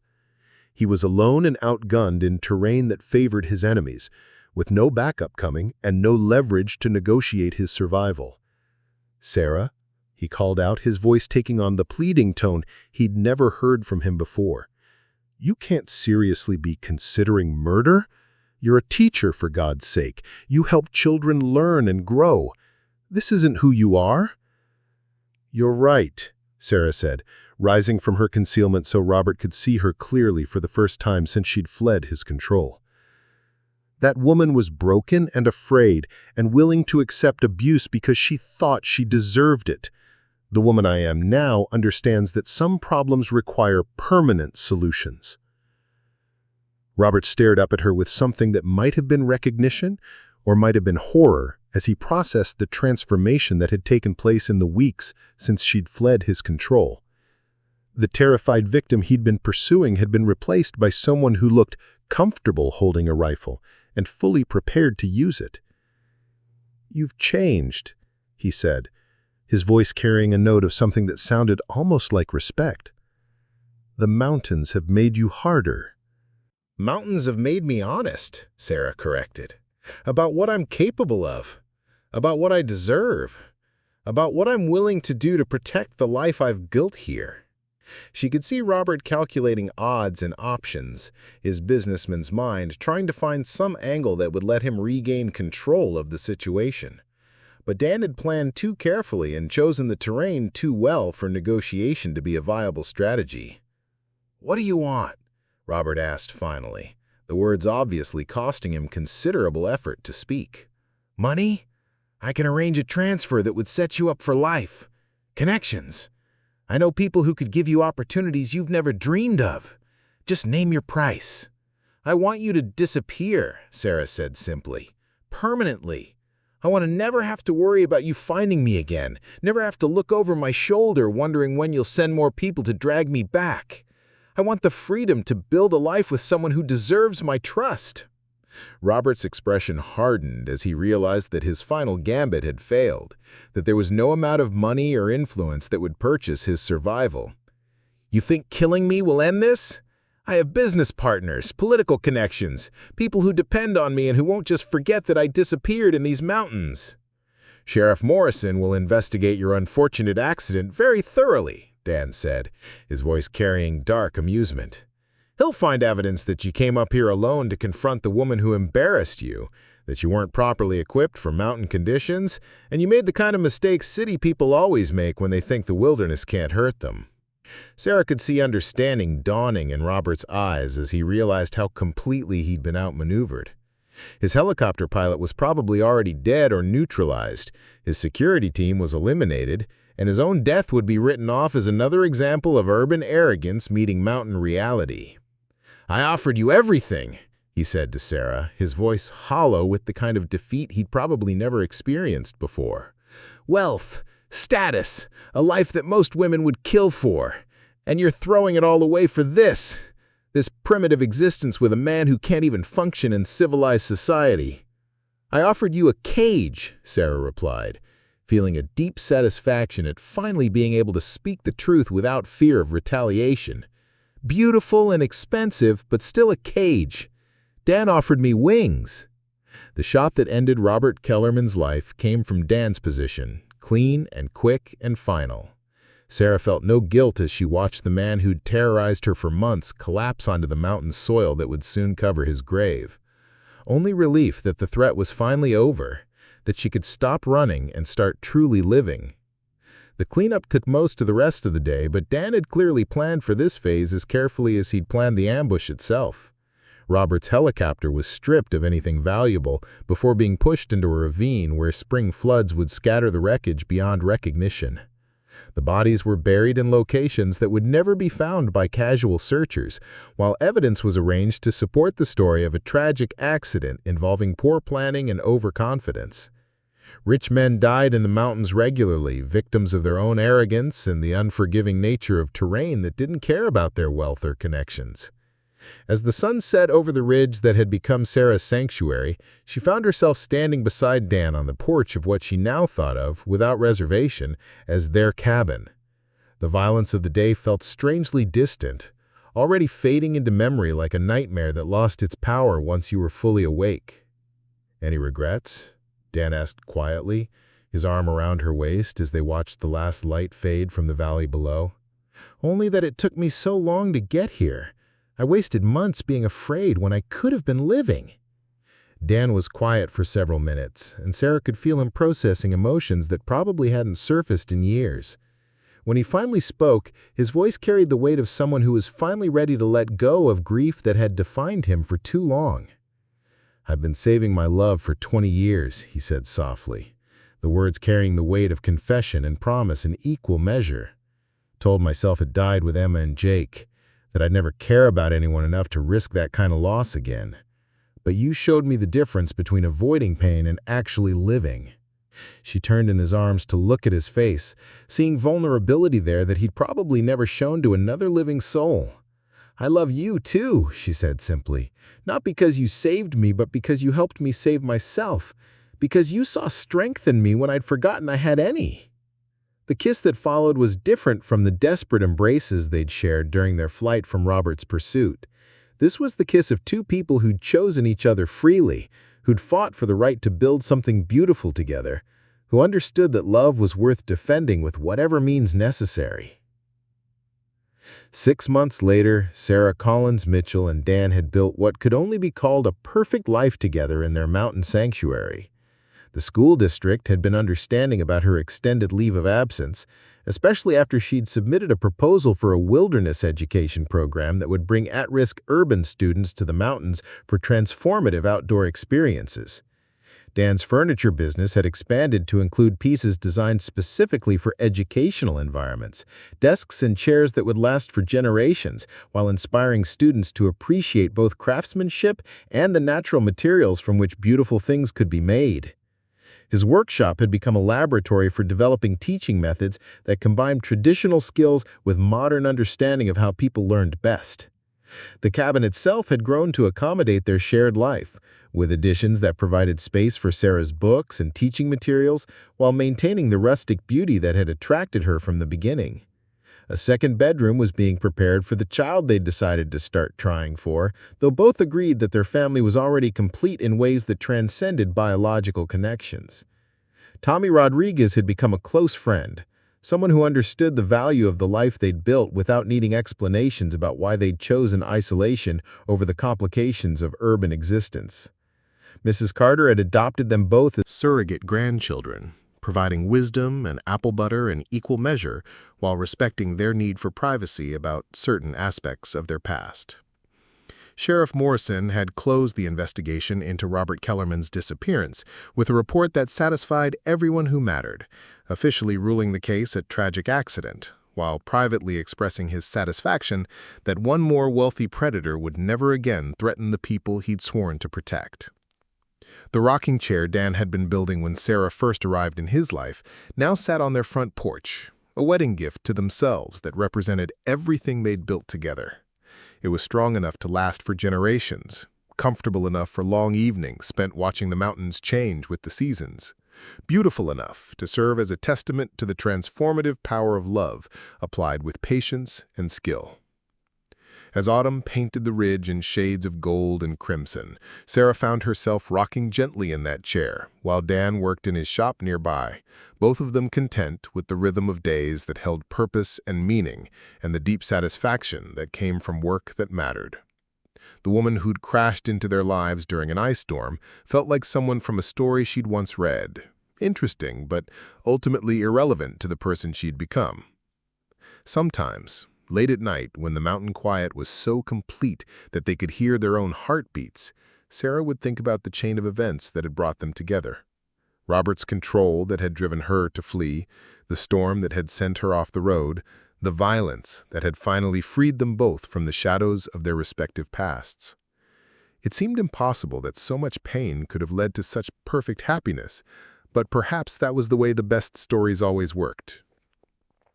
Dan had taught her that mountains were patient above all else, that they measured time in seasons and decades rather than moments and days. Their love had developed with that same patient deliberation, growing stronger through testing rather than weaker, proving that some things were worth waiting for, regardless of how long the wait might be. The future stretched ahead of them like an unbroken vista, full of possibilities they would explore together, with the same careful attention to detail that Dan brought to his woodworking and Sarah brought to her teaching. They had found each other against impossible odds, built something beautiful from the wreckage of their former lives, and discovered that love was indeed worth fighting for with everything they possessed.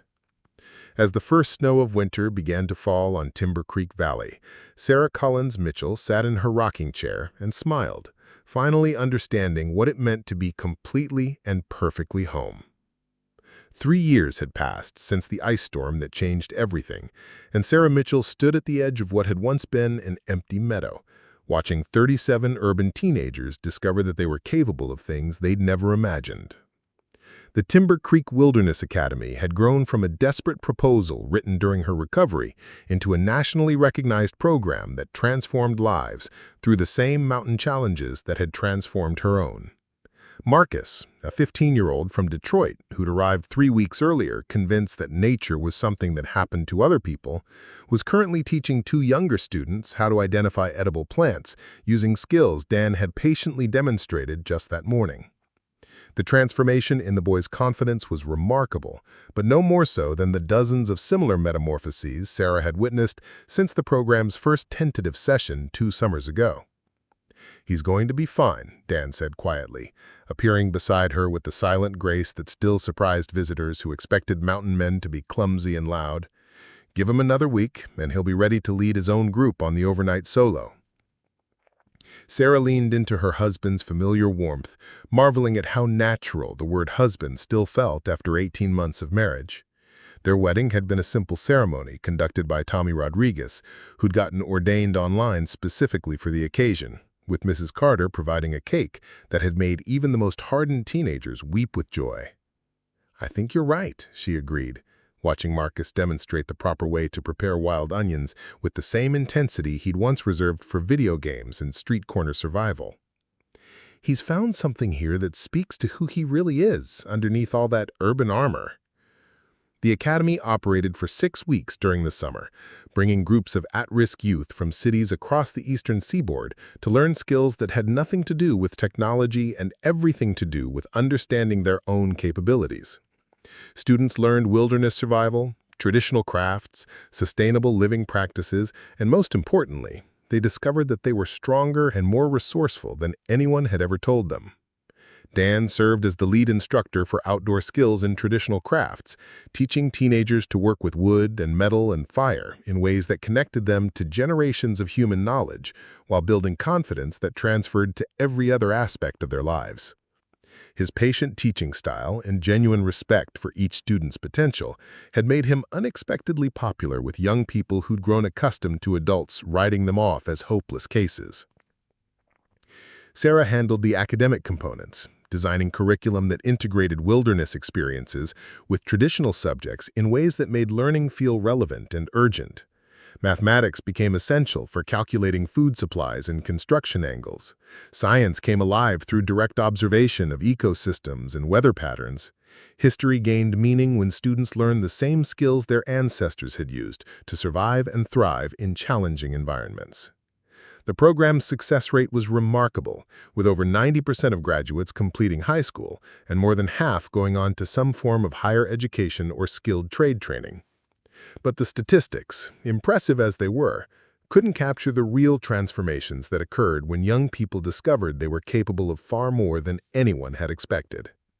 Mrs. Mitchell, called Keisha, a 16-year-old from Baltimore, whose initial attitude suggested she considered the mountains a form of punishment rather than opportunity. "Can you come look at this shelter design? I think I figured out how to make it more stable, but I want to check with you before I start rebuilding." Sarah smiled at the enthusiasm in the girl's voice, remembering her arrival 3 weeks earlier with enough attitude to power a small city and a firmly held belief that outdoor activities were for white people with too much money and little sense. Now, Keisha was designing improvements to traditional shelter construction techniques with the same creativity she'd once applied to surviving on urban streets. The shelter in question was indeed impressive, incorporating principles of structural engineering that Keisha had intuited through hands-on experimentation rather than formal instruction. Her modifications would actually improve the design's stability while using fewer materials, exactly the kind of innovative thinking the program was designed to encourage. "This is excellent work," Sarah told her, meaning every word. "You've identified the key stress points and found ways to distribute the load more effectively. Have you considered what this design might teach you about other kinds of problem solving?" Keisha's expression shifted from pride to thoughtfulness as she began to understand that the skills she was developing had applications far beyond wilderness survival. "You mean like how to make things work better in general? How to look at problems differently?" "Exactly," Sarah confirmed.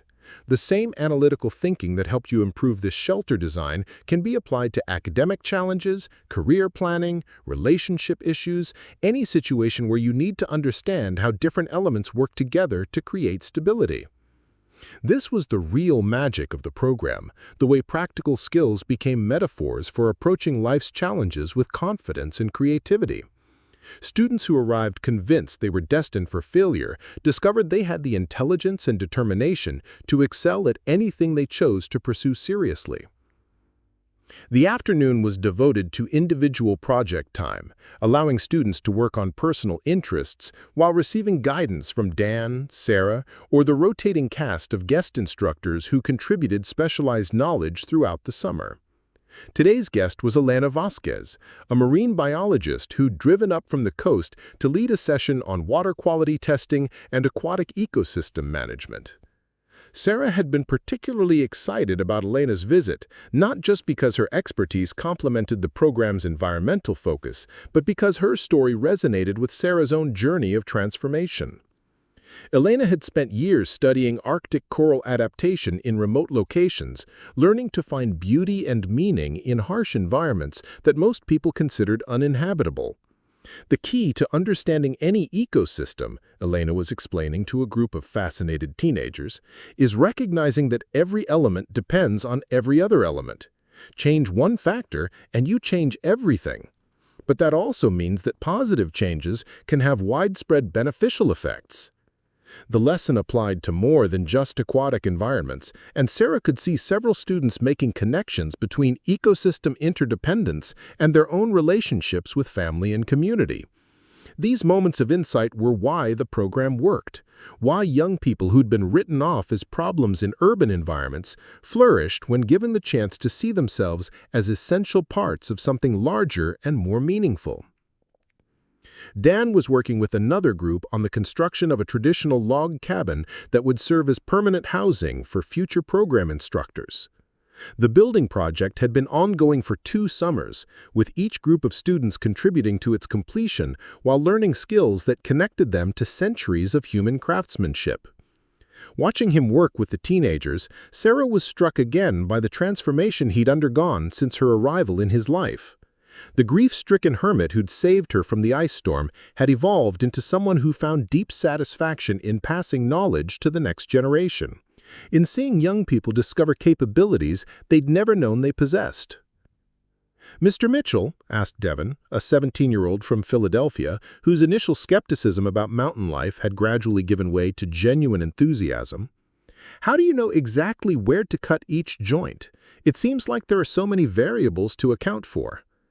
Dan paused in his work to study the joint in question, using the teaching moment to help Devon understand the principles underlying the technique rather than just the mechanics of execution. "The wood tells you what it wants to do," he said, running his hand along the grain pattern. "Your job is to listen to what it's saying and work with its natural characteristics instead of fighting against them." The philosophy applied to more than woodworking, and Sarah could see Devon processing the implications for his own life choices. The program attracted young people who'd spent years fighting against systems and expectations that didn't acknowledge their strengths, learning to see themselves as problems to be managed rather than resources to be developed. "It's like people, isn't it?" Devon said suddenly, understanding dawning in his expression. "You can't force someone to be something they're not, but you can help them become the best version of what they already are." Dan's smile held pride and satisfaction in equal measure. "Exactly. Good craftsmanship is really about understanding and respecting the materials you're working with, whether that's wood or metal or human potential." These conversations happened daily throughout the program, moments when practical instruction became life philosophy, and students began to see themselves and their possibilities differently. Sarah had learned to recognize the exact moment when a young person's self-concept shifted from limited to limitless, when they stopped seeing challenges as evidence of their inadequacy and started viewing them as opportunities to discover new strengths. Evening brought the traditional campfire gathering where students shared reflections on their experiences and planned for the final week of the session. The conversations were always revealing, offering insights into how profoundly the mountain experience had affected each participant's understanding of their own capabilities.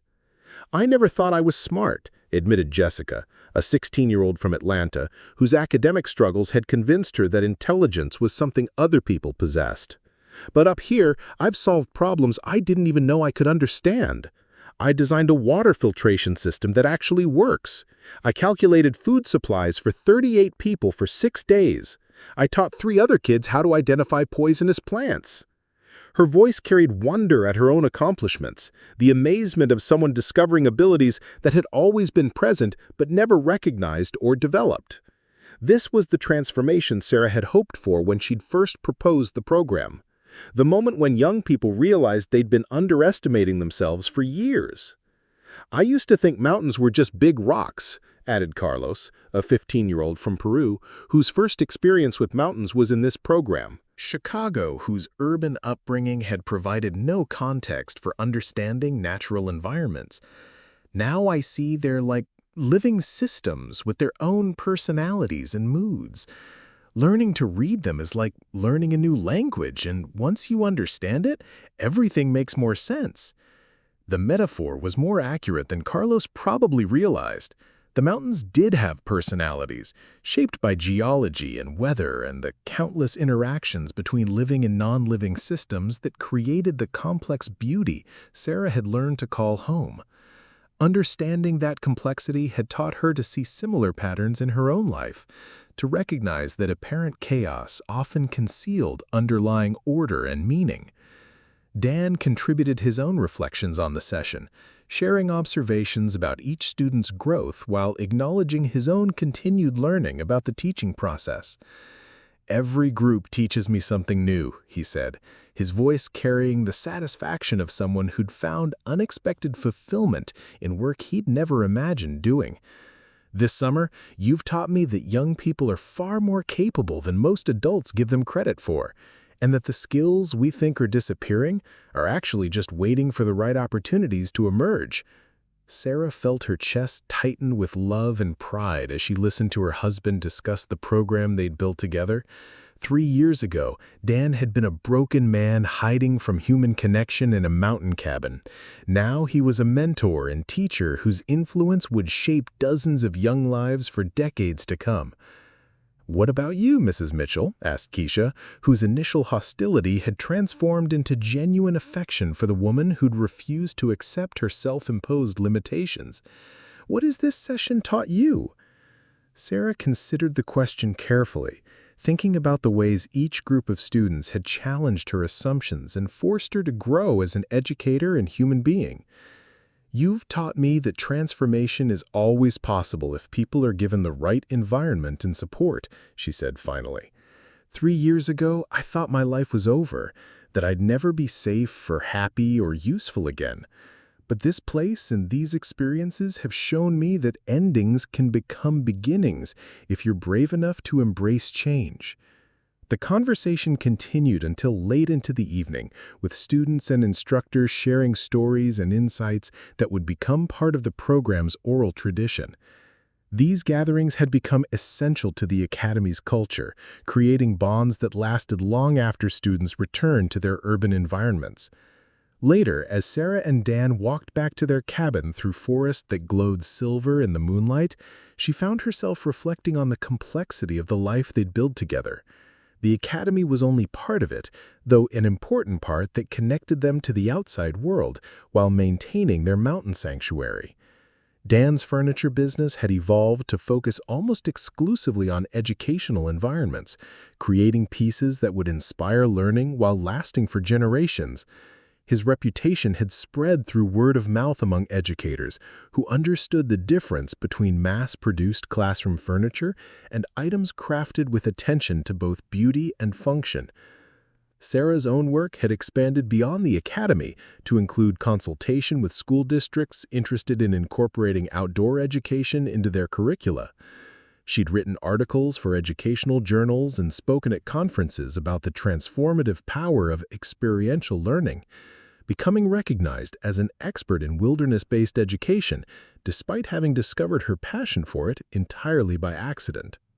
"Do you ever miss it?" Dan asked as they settled onto the porch swing he'd built during their first spring together. "The conventional life you left behind in Charlotte?" Sarah considered the question seriously, as she always did when he asked about his feelings regarding the dramatic changes that had brought them together. "I miss some of the people," she said honestly. "My sister, a few colleagues who understood what I was trying to accomplish in the classroom. But I don't miss the life itself. The constant pressure to conform to expectations that never felt right." She paused to study his profile in the moonlight, noting the contentment that had replaced the haunted expression he'd worn when they first met. "What about you? Do you miss firefighting? The adrenaline and the sense of immediate purpose?" "Sometimes," Dan admitted, "there's something seductive about work where success and failure are measured in lives saved, rather than long-term outcomes that might take years to become apparent. But this work we're doing now, helping young people discover their own strength and potential, that has its own kind of urgency."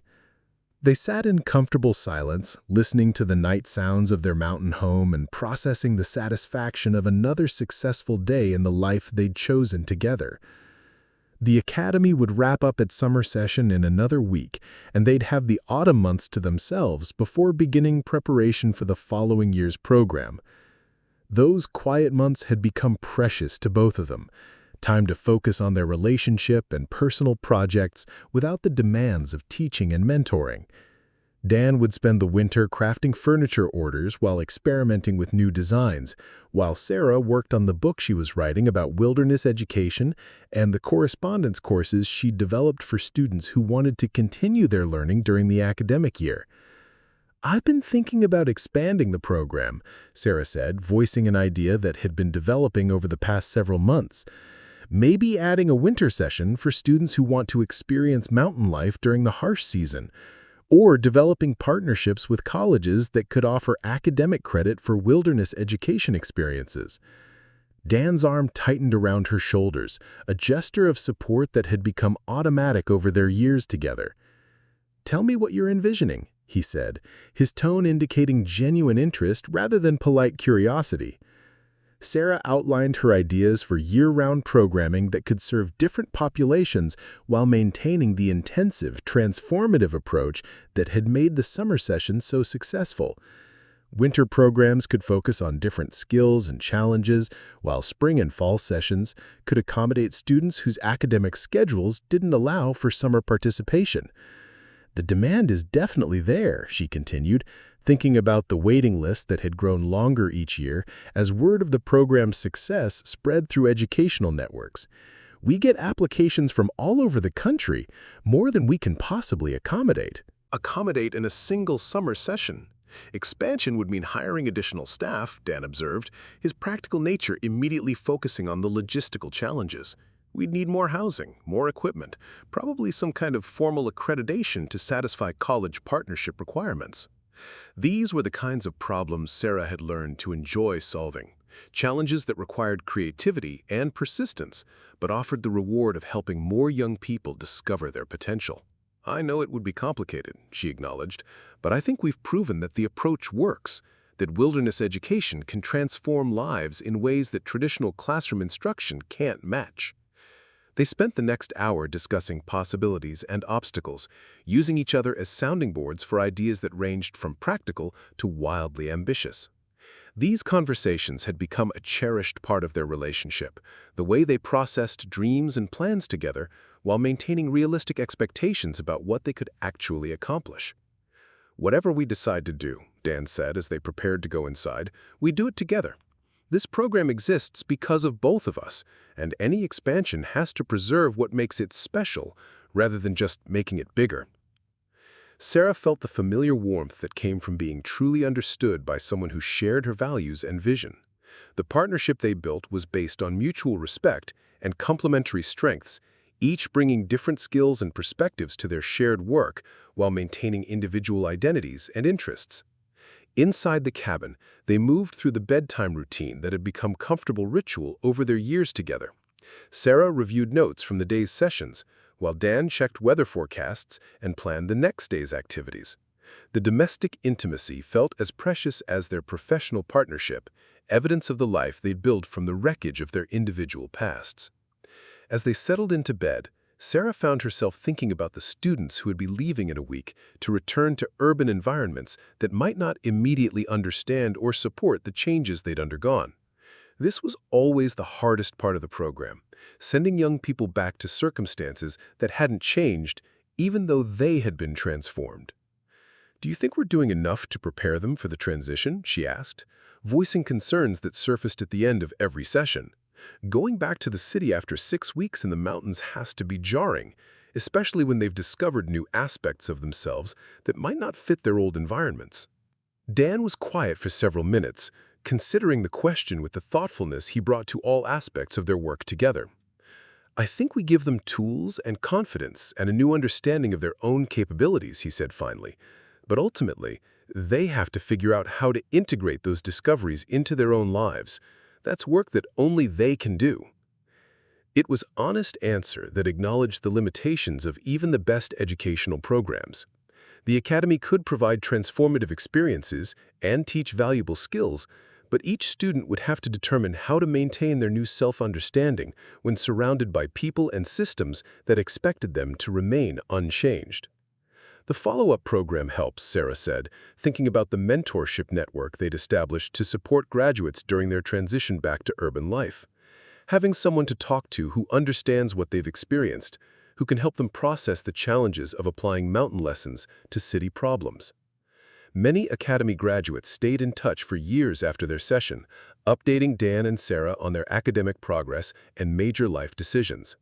These connections had become one of the most rewarding aspects of the work, evidence that the transformations were lasting rather than temporary. "Remember Marcus from 2 years ago," Dan said, apparently following a similar train of thought. "He sent that update last month about starting college on a full scholarship, majoring in environmental engineering. Said he still uses the problem-solving approach we taught him here." Sarah smiled at the memory of Marcus, a young man who'd arrived convinced that academic success was for other people and departed with concrete plans for pursuing higher education. His transformation had been dramatic, but not unusual, representative of the potential that emerged when young people were given appropriate challenges and support. And Jennifer, the girl from DC who was so sure she hated the outdoors, she's working as a wilderness guide now, leading trips for other urban kids who need to discover what they're capable of. These success stories sustained them through the inevitable frustrations and setbacks that came with working in education, evidence that their efforts were creating ripple effects that extended far beyond the immediate program participants. Each graduate who went on to achieve things they'd previously thought impossible represented validation of the Academy's approach and inspiration for continued expansion. As sleep finally claimed them, Sarah reflected on the journey that had brought her to this place of contentment and purpose. The terrified woman who'd crashed into a tree during an ice storm felt like someone from a story she'd once read. Interesting, but ultimately irrelevant to the person she'd become through love and challenge and the patient acceptance of her own strength. Tomorrow would bring new challenges and opportunities, another day of helping young people discover that they were capable of far more than anyone had ever told them. But tonight, wrapped in the arms of the man who taught her the difference between existing and truly living, Sarah Collins Mitchell was exactly where she belonged, doing work that mattered with someone who saw her clearly and loved her completely.